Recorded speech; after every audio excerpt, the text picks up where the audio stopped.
ಈ ರೀತಿ ಪಾಪುಗಳನ್ನ ಹೊರಗಡೆ ಆಟಾಡೋಕ್ಕಂತ ಕರ್ಕೊಬಂದ್ವಿ.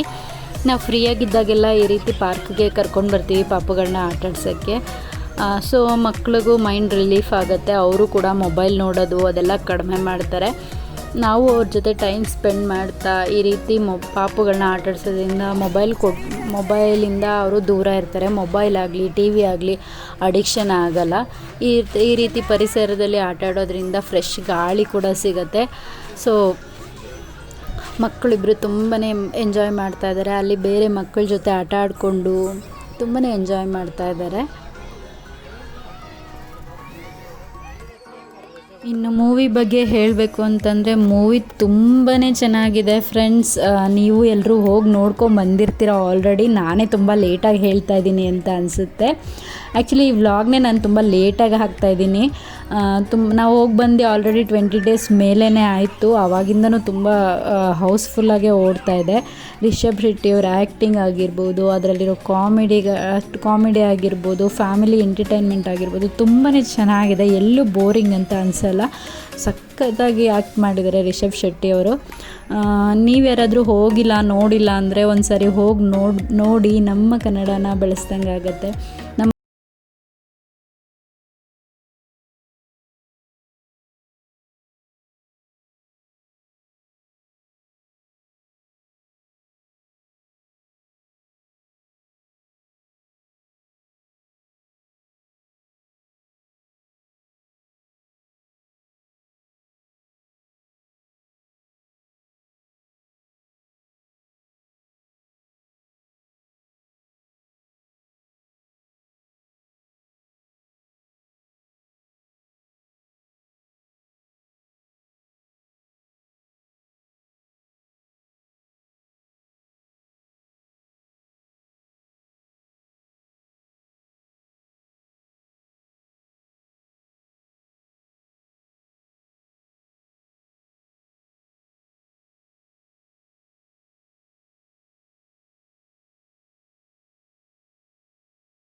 ಫ್ರೆಂಡ್ಸ್, ನಿಮ್ಮ ಮಕ್ಕಳು ಯಾರಾದರೂ ಮೊಬೈಲ್ಗೆ ತುಂಬ ಅಡಿಕ್ಟ್ ಆಗಿಬಿಟ್ಟಿದ್ದಾರೆ, ಹೇಗಪ್ಪ ಬಿಡಿಸೋದು ಅನ್ನೋ ಟೆನ್ಷನ್ ನಿಮ್ಗೆ ಯಾರಿಗಾದರೂ ಇದ್ದರೆ ಈ ರೀತಿ ಒಮ್ಮೆ ಟ್ರೈ ಮಾಡಿ ನೋಡಿ ಫ್ರೆಂಡ್ಸ್. ಆದಷ್ಟು ನಿಮ್ಮ ಫ್ರೀ ಟೈಮಲ್ಲಿ ಅವ್ರನ್ನ ಹೊರಗಡೆ ಈ ಥರ ಪಾರ್ಕಿಗೆ ಕರ್ಕೊಂಡು ಹೋಗೋದು ಅಥವಾ ಅವ್ರಿಗೇನು ಇಷ್ಟ ಅದನ್ನು ಮಾಡೋದು. ಮೈಂಡನ್ನ ಆದಷ್ಟು ಡೈವರ್ಟ್ ಮಾಡಿ ಮೊಬೈಲಿಂದ ದೂರ ಇಡಿ.